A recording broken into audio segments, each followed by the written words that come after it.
Hi മകളെ, നിങ്ങളൊരു +1 അല്ലെങ്കിൽ +2 വിദ്യാർത്ഥി ആണ് എങ്കിൽ നിങ്ങൾ നേരിടുന്ന പല പ്രശ്നങ്ങൾക്കിടയിൽ നിന്നും ഞാൻ എഴുതി വെച്ച 3 പോയിന്റുകൾ ഇവിടെ വായിക്കാൻ പോവുകയാണ്.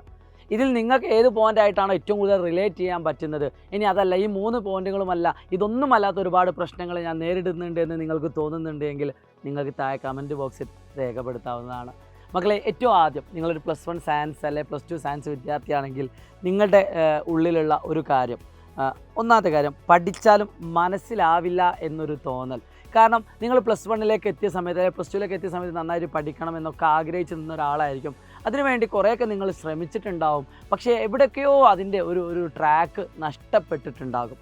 ആ ട്രാക്ക് നഷ്ടപ്പെട്ടതിന് ശേഷം എനിക്കിതൊന്നും പഠിക്കാൻ പറ്റില്ല എന്നൊരു തോന്നൽ കാരണം നിങ്ങൾ പുസ്തകം പോലും എടുക്കാതെയായി. സ്കൂളുകളിലൊക്കെ വെറുതെ പോകുന്നു, ട്യൂഷനൊക്കെ വെറുതെ പോകുന്നു, തിരിച്ചു വരുന്നു, ക്ലാസ്സുകളൊക്കെ വെറുതെ കേൾക്കുന്നു എന്നല്ലാതെ പഠിക്കാനൊന്നും തോന്നുന്നേ ഇല്ല സർ എന്ന് പറയുന്ന ഒരു തോന്നൽ. ഇത് ഒന്നാമത്തെ കാര്യം. ഇങ്ങനെ എത്ര പേര് നേരിടുന്നുണ്ട് എന്ന് നിങ്ങൾ കമൻറ്റ് ചെയ്യുക. നമ്പർ കമൻറ്റ് ചെയ്താലും മതി. ഇനി അല്ലെങ്കിൽ ഇതിനൊക്കെ അപ്പുറമുള്ള എന്തെങ്കിലും ഉണ്ടെങ്കിൽ അതും പറയാം.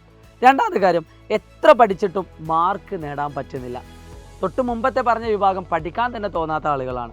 രണ്ടാമത്തെ വിഭാഗം ആളുകൾ കുറേ പഠിക്കാൻ തോന്നിയിട്ടില്ലെങ്കിൽ ഞാൻ പഠിക്കാൻ ശ്രമിക്കുന്നുണ്ട്, കുറേയൊക്കെ പഠിക്കുന്നുമുണ്ട്, പക്ഷേ പരീക്ഷയ്ക്ക് എഴുതുന്ന സമയത്ത് എനിക്ക് മാർക്ക് സ്കോർ ചെയ്യാൻ പറ്റുന്നില്ല. അത് വലിയൊരു പ്രശ്നമാണെന്ന് വെച്ചാൽ വലിയൊരു പ്രശ്നമാണ്. പക്ഷേ അത് നമ്മുടെ +1 +2 10 എല്ലാ ക്ലാസ്സിലുള്ള ഭൂരിപക്ഷം കുട്ടികളും അനുഭവിക്കുന്ന ഒരു പ്രശ്നമാണ്. അപ്പം അതിനൊരു പരിഹാരം വേണം, പറയാം. മൂന്നാമത്തെ കാര്യം, വേറെ ഏതെങ്കിലും എടുത്താൽ മതിയായിരുന്നു എന്ന തോന്നൽ. അതായത് സയൻസിന് പകരം ഞാൻ മറ്റേതെങ്കിലുമൊക്കെ എടുത്തിട്ടുണ്ടായിരുന്നുവെങ്കിൽ ഇതിൻ്റെ പകുതി പഠിച്ചാൽ എനിക്ക് ഇതിനേക്കാൾ കൂടുതൽ മാർക്ക് കിട്ടുമായിരുന്നു എന്നൊരു തോന്നൽ. അപ്പോൾ മൂന്നാമത്തെ കാര്യം തോന്നുന്ന ആളുകൾക്ക് കമൻറ്റ് ചെയ്യാം. ഇനി ഇതൊന്നുമല്ലാത്ത നിങ്ങൾക്ക് എന്തെങ്കിലുമൊക്കെ പ്രശ്നങ്ങളുണ്ടെങ്കിൽ അതും പറയാം കേട്ടോ.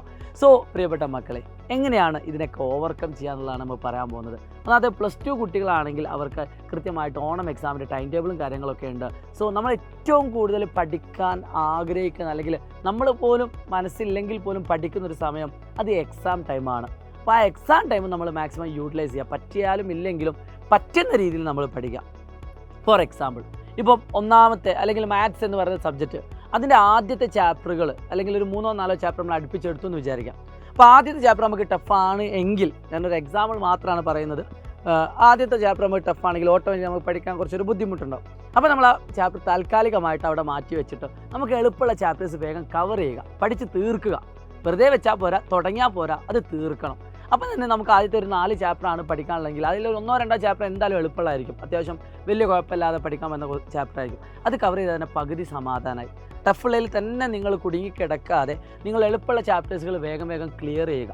അപ്പോൾ നിങ്ങൾക്കൊരു 10 ചാപ്റ്ററാണ് മൊത്തം പഠിക്കാനുള്ളെങ്കിൽ 2 ചാപ്റ്റർ കഴിഞ്ഞാൽ അത്രയും സമാധാനമാണ്. എന്നിട്ട് നമ്മൾ പതിയെ ടഫിലേക്ക് ഇറങ്ങുക. എന്നിട്ട് നമുക്ക് പറ്റുന്നിടത്തോളം ശ്രമിക്കുക. അതാണ് നമുക്ക് ചെയ്യാനുള്ള ഒന്നാമത്തതിൻ്റെ പരിഹാരം എന്ന് പറയുന്നത്. അതായത് പഠിച്ചാലും മനസ്സിലാവില്ല എന്നൊരു തോന്നൽ ഉള്ള കുട്ടികളോടാണ് എനിക്ക് പറയാനുള്ളത്. എളുപ്പമുള്ള ചാപ്റ്ററിൽ നിന്ന് നിങ്ങൾ എന്താക്കുക, പഠിക്കാൻ ശ്രമിക്കുക. രണ്ടാമത്തെ പ്രശ്നമുള്ള ആളുകളാണ് എത്ര പഠിച്ചിട്ടും മാർക്ക് നേടാൻ പറ്റുന്നില്ല. അപ്പോൾ നമുക്കറിയാം, നമ്മൾ പഠനത്തിൻ്റെ സിസ്റ്റത്തിൽ എവിടെയോ ഒരു മിസ്റ്റേക്ക് ഉണ്ട്. നമ്മൾ പഠിക്കുന്ന ഒരു പക്ഷേ നിങ്ങൾ എത്ര പഠിച്ചിട്ടും എന്ന് പറയുന്നത്, നിങ്ങൾ ഒരുപാട് സമയം ബുക്കിൻ്റെ മുന്നിലിരിക്കുന്നുണ്ടാവും. നിങ്ങൾ പഠിക്കുന്ന സമയത്തൊക്കെ നിങ്ങൾക്കൊരു ഇൻസ്റ്റാഗ്രാം നോട്ടിഫിക്കേഷനോ വാട്സപ്പ് നോട്ടിഫിക്കേഷനോ ഒരു സ്നാപ്ചാറ്റോ അല്ലെങ്കിൽ അറിയാതൊരു സ്നാപ്ചാറ്റ് ആരെങ്കിലും റീപ്ലൈ തരികയോ, അങ്ങനെ നമ്മൾ വഴി തെറ്റി പോകുന്നു, നമ്മൾ പഠനത്തിൽ നിന്ന് വഴി തെറ്റി പോകുന്നു. അപ്പം നമ്മൾ സ്ട്രിക്റ്റായിട്ട് നമ്മളൊരു തീരുമാനം എടുക്കണം. നിങ്ങൾ ഫോണിൽ നോക്കി യൂട്യൂബ് ക്ലാസ്സുകളാണ് കാണുന്നതെങ്കിൽ അതിനപ്പുറത്തേക്ക് നിങ്ങൾ എങ്ങോട്ടും പോവില്ല എന്ന് നിങ്ങൾ എത്ര നോട്ടിഫിക്കേഷൻ വന്നാൽ, നോട്ടിഫിക്കേഷനൊക്കെ ഓഫ് ചെയ്യാവുന്നതാണ്. സെറ്റിങ്സ് പോയാൽ നിങ്ങൾക്ക് പല ആപ്ലിക്കേഷൻ്റെ നോട്ടിഫിക്കേഷൻ ഓഫ് ചെയ്യാവുന്നതാണ്. നിങ്ങൾ പോവില്ല എന്ന് നിങ്ങളെ മനസ്സിനോട് നിങ്ങൾ ഉറക്കെ പറയുന്നൊരു സമയം, അതുണ്ടെങ്കിൽ മാത്രമേ നിങ്ങൾക്ക് മുന്നോട്ട് പോകാൻ പറ്റുള്ളൂ. ആ ഒരു സത്യം നിങ്ങൾ മനസ്സിലാക്കിക്കൊണ്ട് നിങ്ങളുടെ മനസ്സിനെ നിങ്ങൾ കൺട്രോൾ ചെയ്യുക. എന്നിട്ടൊന്ന് പഠിക്കാൻ ശ്രമിച്ച് നോക്കിയേ കിട്ടും. ഓരോ സബ്ജക്റ്റും പഠിക്കേണ്ട രീതി വ്യത്യസ്തമാണ്. ഇപ്പോൾ മാത്സ് എടുക്കുകയാണെങ്കിൽ, ഫിസിക്സ് എടുക്കുകയാണ്, അല്ലെങ്കിൽ കെമിസ്ട്രി എടുക്കുകയാണ്, എൻ്റെ അഭിപ്രായത്തിൽ ഈ 3 സബ്ജക്റ്റ് ആണെങ്കിലും നിങ്ങൾ എഴുതി പഠിക്കുന്നതാണ് ഏറ്റവും നല്ല കാര്യം. നിങ്ങൾ പഠിച്ച് എന്ന് അല്ലെങ്കിൽ നിങ്ങൾ വായിച്ച് നോക്കുന്ന സമയത്ത് നിങ്ങൾക്ക് മനസ്സിലാവും, പക്ഷേ അത് പരീക്ഷയ്ക്ക് നിങ്ങൾക്ക് ഓർത്തെടുക്കാൻ ബുദ്ധിമുട്ടായിരിക്കും. ഒരു സൈക്കോളജി പ്രകാരം നമ്മൾ എഴുതുന്ന സമയത്ത് ഓട്ടോമാറ്റിക്കലി നമ്മൾ ബ്രെയിനും വർക്ക് ചെയ്യും. അത് ഓട്ടോമാറ്റിക്കലി ബ്രെയിനിലേക്ക് റെക്കോർഡ് ആവുകയൊക്കെ ചെയ്യും. അത് നിങ്ങൾക്ക് വീണ്ടും റിവൈസ് ചെയ്യാനൊക്കെ സഹായിക്കും. അതുകൊണ്ട് നമ്മൾ എഴുതി പഠിക്കുന്നത് എപ്പോഴും ഒരു സൈക്കോളജിക്കലി നല്ലൊരു മെത്തേഡാണ്. അപ്പോൾ നിങ്ങൾ പഠിച്ച കാര്യങ്ങൾ ഇനിയിപ്പോൾ അല്ലെങ്കിൽ നോക്കി വായിച്ചതിന് ശേഷം ഒരു തവണയെങ്കിലും അല്ലെങ്കിൽ 2 തവണയെങ്കിലും എഴുതി പഠിക്കുക. അതാണ് രണ്ടാമത്തെ വിഭാഗം ആളുകളോട് എനിക്ക് പറയാനുള്ളത്. മൂന്നാമത്തെ വിഭാഗം ആളുകൾ, നമുക്കിനി ഒന്നും ചെയ്യാനില്ല എന്നൊരു തോന്നലുണ്ടെങ്കിൽ നിങ്ങൾ ഇത്ര ആലോചിച്ച് നോക്കുക. നമുക്ക് കുറച്ചൊക്കെ നീന്തൽ അറിയാം, പക്ഷേ നമുക്ക് നീന്താൻ പേടിയാണ്. ഇങ്ങനെ ഒരുപാട് ആളുകളുണ്ട്. എന്നാൽ നിങ്ങളൊരു കുളത്തിലേക്ക് വീണു, നിങ്ങൾ ശ്വാസം മുട്ടി മരിക്കാൻ പോകുന്ന സമയത്ത് ഉറപ്പായിട്ടും നിങ്ങളൊന്ന് കൈയിട്ടടയ്ക്കുകയും നിങ്ങളെ കൊണ്ടാവുന്ന അത്രയും നിങ്ങൾ നീന്താൻ ശ്രമിക്കുകയും ചെയ്യുന്നത് യാതൊരു സംശയവുമില്ല. അത് തന്നെയാണ് മൂന്നാമത്തെ ആളുകൾ എനിക്ക് പറയാനുള്ളത്. ഈ സയൻസ് എന്ന് പറയുന്നത് ഒരു കുളമാണ്. ആ കുളത്തിലേക്ക് നീന്തൽ അറിയാതെയാണ് നമ്മൾ വന്നത്. കുറച്ചൊക്കെ നീന്തൽ അറിയാം, ഒന്ന് പിടയ്ക്കാനെങ്കിലും നമ്മൾ ശ്രമിക്കണം എന്നാണ് എനിക്ക് പറയാനുള്ളത്. അപ്പോൾ ഏതായാലും നിങ്ങൾ എന്താക്കിയിട്ടുണ്ട്, ഇതിനുള്ളിൽ വന്നിട്ടുണ്ട്. ഒരിക്കലും സയൻസ് ഭയങ്കര ടഫാണെന്നോ അല്ലെങ്കിൽ ഭയങ്കര ഇതാണെന്നോ എന്നല്ല ഞാൻ പറയുന്നത്. പക്ഷേ അത് അങ്ങനെ തോന്നുന്ന ഒരുപാട് വിദ്യാർത്ഥികൾ ഇവിടെയുണ്ട്. അതൊരു നഗ്നമായിട്ടുള്ള സത്യം തന്നെയാണ്.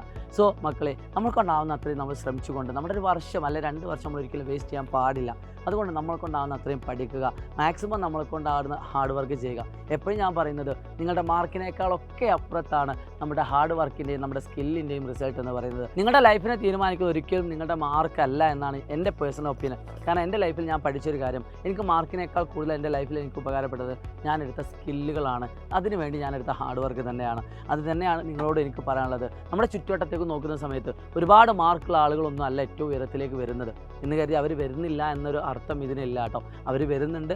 അതിനേക്കാളൊക്കെ അപ്പുറത്തേക്ക് ഹാർഡ് വർക്കും സ്കില്ലുള്ള ആളുകൾക്കാണ് ഏറ്റവും കൂടുതൽ സാധ്യതകളുള്ളത്. അപ്പോൾ പഠിക്കുന്നതിനോട് കൂടെ തന്നെ ഇതും കൂടി ഡെവലപ്പ് ചെയ്യാൻ പറ്റുകയാണെങ്കിൽ നിങ്ങളത് വേറെ ലെവലായിരിക്കും. ഒരുപാട് മാർക്കും അതിൻ്റെ കൂടെ സ്കില്ലും അതിൻ്റെ കൂടെ ഹാർഡ് വർക്കും ഒക്കെ ഉണ്ടെങ്കിൽ അത് വേറെ ലെവൽ തന്നെയാണ്, ബിയോണ്ട് ദി ലിമിറ്റ് എന്നൊക്കെ പറയാം. സോ ഈ 3 കാര്യങ്ങളും നിങ്ങൾക്ക് കൃത്യമായിട്ട് നേരിടാൻ പറ്റുന്നൊരു കാര്യമാണ്. അവിടെയൊക്കെ നമുക്ക് ആവശ്യം നമ്മുടെ മനസ്സ് തന്നെയാണ്. അപ്പോൾ മനസ്സിനെ നമ്മൾ കൺട്രോൾ ചെയ്യുക, എന്നിട്ട് എനിക്ക് പഠിക്കണം എന്നൊരു ബോധം നമ്മുടെ ഉള്ളിൽ നിങ്ങൾ ഉത്തേജിപ്പിക്കുക.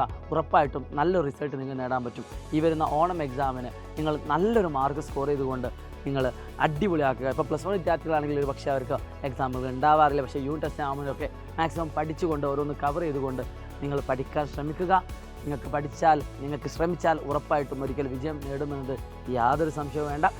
ഷാഹിദ് റംസാൻ പ്രസാദിലാണ്. നിങ്ങളുടെ എല്ലാ ഫ്രണ്ട്സിനും ഈ വീഡിയോ അയച്ചു കൊടുക്കുക. സൈലത്തിൻ്റെ ക്ലാസ്സുകൾ കാണാൻ പറയുക. നമ്മുടെ ക്ലാസ്സുകളൊക്കെ റൺ ചെയ്തുകൊണ്ടിരിക്കുന്നുണ്ട്. അതൊക്കെ കണ്ടാൽ നിങ്ങൾക്ക് കുറേ കാര്യങ്ങൾ മനസ്സിലാവുന്നത് യാതൊരു സംശയവും വേണ്ട കേട്ടോ. ബൈ.